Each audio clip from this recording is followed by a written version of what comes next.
Hallo Werkzeugfans, willkommen bei GoTools TV. Mein Name ist Sebastian und heute geht es endlich mal wieder um Makita Akkuschrauber. Und das ist wirklich überfällig, denn vor längerer Zeit habe ich genau dieses Video gemacht, aber seitdem sind ja 3 neue Geräte auf den Markt gekommen und 3 Geräte gibt es nicht mehr. Und zwar haben wir heute neu dabei den 487, 486 und 489. Und die schauen wir uns heute mal an. Heute ist für euch der perfekte Tag, um zu kommentieren. Und zwar, warum heißen diese Geräte eigentlich, wie sie heißen? Denn wir haben hier ja alle 18 Volt Geräte von Makita auf dem Tisch. Und die es aktuell auf dem Markt gibt. Ja, deswegen sind einige ältere nicht mehr da. Und ich frage mich ernsthaft, warum benennt Makita einzelne Geräte, wie er sie benennt? Das macht irgendwie für mich alles überhaupt gar keinen Sinn. Denn wir haben hier Folgendes. Ich habe hier als allererstes Gerät auch die Neuheit, den DDF 487. Danach haben wir den DDF 453. Den hier. Ja. Dann als nächstes haben wir den DDF 485. 487, 485, okay, dann müsste der nächste Jahr ganz logisch sein, der 484. Okay, dann kommen wir zum 482, 489 und 486. Also der 6er ist der stärkste, der 7er ist... Hä? Was soll das denn? Ganz wichtig für euch, wir haben hier jeweils die Version ohne Schlag. Es gibt die Geräte ja jeweils mit einer kleinen Schlagfunktion, um auch mal ein bisschen in eine Wand reinzukommen. Da heißt dann, dass wir das Gerät dann DHP, wir haben hier aber nur die DDFs. Bis auf eine Kleinigkeit, das hier sollte eigentlich der DDF 453 sein, aber wir hatten nur das Gerät mit Schlag. Also nicht wundern, hier haben wir wirklich den DHP mal hingestellt. Jetzt machen wir mal Folgendes, wir gehen mal wirklich nochmal alle Geräte einzeln durch und auch die Sinnhaftigkeit oder wofür sind sie denn eigentlich gedacht. Und deswegen fangen wir an mit dem neuesten und eigentlich fast schon coolsten Gerät. Wir haben hier den DDF 487 und das ist ein mördercooles Gerät. Sehr neu, also im Verhältnis zu den anderen Geräten teilweise sehr, sehr neu, aber richtig, richtig cool. Denn wir haben hier das ist wichtig, nur 40 Newtonmeter im harten Schraubfall, 25 Newtonmeter im weichen Schraubfall. Aber wir haben hier ein so kompaktes und kleines Gerät. Ohne Akku wiegt er 0,93 Kilo, also 930 Gramm wiegt das Gerät, so wie es hier ist, nur.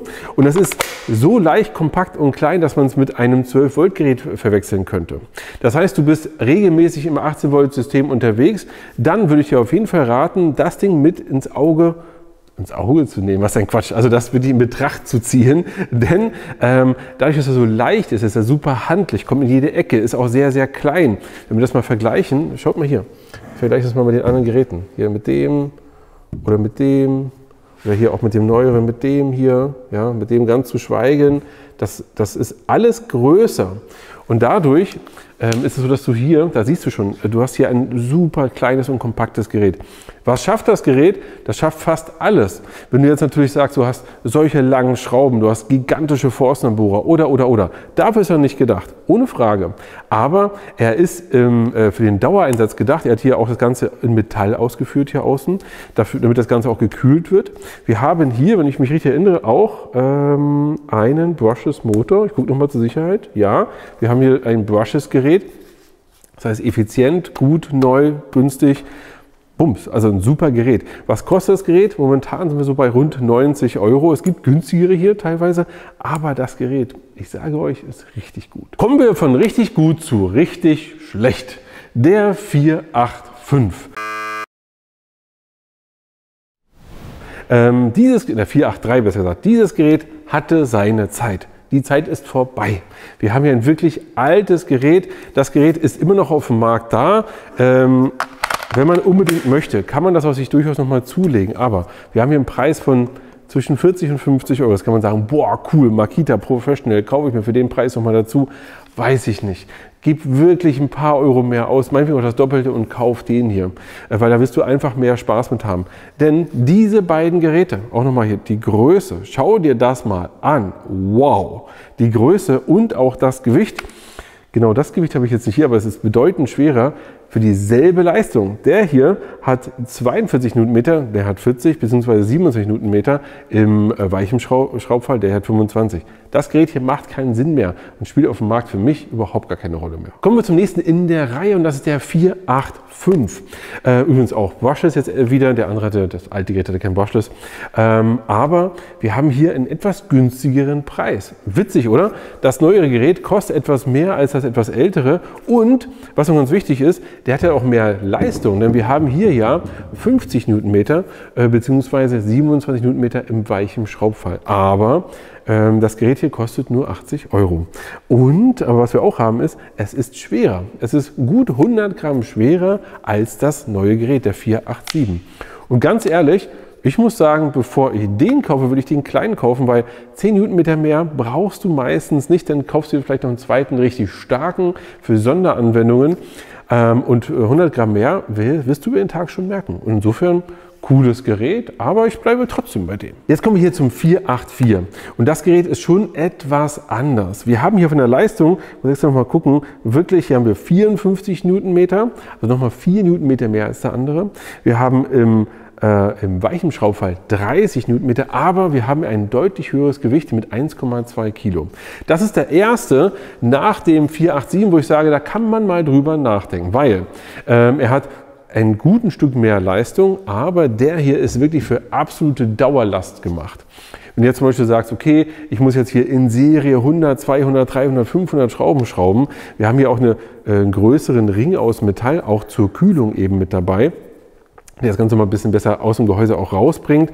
Gekühlt sind die übrigens alle ganz gut. Wir haben hier hinten diese Kühlrippen, alles fein, alles schön. Aber das ist eines der Hauptthemen bei diesem Gerät. Das Ding ist wirklich dauerlastfähig. Ja, kostet auch ein paar Euro mehr. Wir sind hier schon bei 113 Euro, wobei ich immer noch sagen muss, wir sind hier bei einem professionellen Akkuschrauber, wo du wirklich auf die Baustelle gehst und über Jahre schraubst. Ob du nur 113 ausgibst oder 150 oder 80, sollte da jetzt nicht so relevant sein. Für dich als Privatmann musst du überlegen, also wenn du ein Privatmann bist, musst du überlegen, reicht mir der kleine, kompakte, ja, ist das eher so meins, oder brauche ich eher so einen etwas größeren mit ein bisschen mehr Bums, der auch auf die Dauer nicht erhitzt. Jetzt hier in der Range haben wir den 482. Im Grunde ist das hier so ein kleiner Dinosaurier. Der ist zwar schon etwas kompakter als der 453, ja, aber Dinosaurier, weil er ist eine aussterbende Gattung, denn wir haben hier keinen Brushless-Motor drin. Und ich muss sagen, das ist irgendwie nicht mehr zeitgemäß, denn wir haben mit dem, dadurch, dass wir nicht brushless sind, haben wir noch Bürsten in Motoren, haben eine geringe Effizienz. Irgendwann muss man die Bürsten auch austauschen. Gerade bei Überlast geht das auch eher mal kaputt. Das muss nicht sein, aber das kann schon eher mal kaputt sein. Und wir haben hier ein Gerät für rund 60 Euro. Ich sage euch auch hier, ja, wir haben hier, ich gucke extra noch mal drauf, wir haben hier 62 Newtonmeter bzw. 36, 62 im harten, 36 im weichen Schraubfall. Alles schön und gut, aber dann überlegt ihr eher vielleicht das Gerät zu kaufen. Ein bisschen schwächer, aber wesentlich neuer. Denn danach kommt ja schon der nächste. Und zwar hier ist es der 489. Und hier siehst du auch schon, und übrigens auch viel, viel schwerer. Das Gerät hier ist nochmal eine andere Hausnummer. Wir haben hier aktuell einen Preis von 160 Euro. Boah, krass. Aber du siehst hier eine ganz andere, also hier das Ganze aus Metall ausgearbeitet. Auch gut für die Kühlung, auch gut für das Thema Robustheit allgemein. Aber das Gerät hier wiegt 1,5 Kilo und ist gar nicht so stark. Wir haben hier 70 Newtonmeter im harten Schraubfall bzw. 40 im weichen. Cooles Teil. Ist so das Pendant zum 90C von Bosch und macht ihm auch durchaus Konkurrenz, bis auf eine Sache, nämlich das Gerät hier hat kein Kickback-Control. Das heißt, wenn ich hier fest sitze und dann reißt es mir den Arm trotzdem rum und es hat nichts, um das jetzt zu beenden. Beziehungsweise ihr schreibt mal bitte unten in die Kommentare, ob ich jetzt hier völlig falsch unterwegs bin, denn ich habe Kickback nicht auslösen können, also nicht provozieren können quasi, und ich habe in der Anleitung dazu auch nichts gefunden. Ist ein Brushless-Gerät, hat richtig Kraft, richtig Bums, ist Effizienz, alles schön und gut. Aber das würde mir irgendwie fehlen. Ansonsten schon ein cooles Teil. Kommen wir zum nächsten, zum 486. Auch nicht das allerneueste Gerät, den gibt es glaube ich schon seit letztem Jahr, aber der 486 ist der stärkste 18 Volt Akkuschrauber, den es momentan gibt. 130 Newtonmeter im harten Schraubfall, 65 im weichen Schraubfall, Zusatzhandgriff, auch hier das Ganze aus Metall ausgeführt, alles drum und dran. Schon ein cooles Gerät. Kein Kickback, ja, okay, du hast hier den Handgriff, kannst festhalten, wenn was ist und du normal festhältst, sollte es kein Problem sein, aber speziell mit genau dem Gerät hatte ich das auch schon, denn ich habe hier die riesengroßen Schrauben ausprobiert, nicht genug festgehalten, das hat mich auch rumgezogen, war nicht schlimm in dem Moment, aber habe mich schon ein bisschen erschrocken, weil die anderen Geräte haben das ja alles. Das Pendant, so ein ähnliches Gerät gibt es ja von Makita als 40 Volt Gerät, das hat Kickback Control. Also wenn du sagst, du schielst so ein bisschen Richtung 40 Volt Gerät, dann könnte das genau dein Ding sein. Bei dem hier ist einfach so, der kostet schon 170 €, geht schon in die richtige Richtung. Ist da noch ein Preisbrecher bei 130 Newtonmeter, muss man sagen, aber wiegt auch eine Menge. Ohne Zusatzhandgriff 1,6 Kilo, mit Zusatzhandgriff sind wir schon bei 2 Kilo. Und deswegen bin ich der Meinung, ja, und das sind übrigens auch die 3 Neuheiten gewesen. Das hier ist neu, das ist neu und der kleine ist neu. Und genau deswegen, weil der so groß, so schwer und so mächtig ist, ist es für mich noch mal mehr so, dass das hier meine absolute Empfehlung ist. Der kleine hier, der 487, ja, 487 macht einfach einen guten Job, ist kein 12 Volt, ja, es ist auch völlig okay. 12 Volt gibt es Geräte, die sind geringfügig schwächer, also da vielleicht auch nochmal zur Info. Aber du bist bei 18 Volt unterwegs, hast schon 18 Volt Akku immer dabei, hier bam, bam, bam, kannst damit losarbeiten und wirst das meiste schaffen. Vor allem in kleinen Umgebungen, also in kleinen, eckigen, kantigen Umgebungen, wo du so hinkommst, beziehungsweise 900 Gramm sind auch eine Ansage. Ja? Das heißt, wir haben hier wirklich ein Gerät, was du auch lange bequem im Handgelenk nutzen kannst, ohne zu ermüden. Finde ich zumindest. Und das würde mich auch super interessieren, was sagt ihr denn dazu? Falls ihr nochmal alle Daten übrigens haben wollt, ich blende dir mal ganz kurz hier alle Daten ein. Und das ist immer eine gute Sache, nochmal zu erwähnen, dass wir auf gotools.de ja den großen Werkzeugvergleich haben. Da findest du nochmal alle Daten der Geräte und da schaust du auch bitte mal vorbei. Denn dort kannst du abstimmen, welches ist denn dein Lieblingsgerät?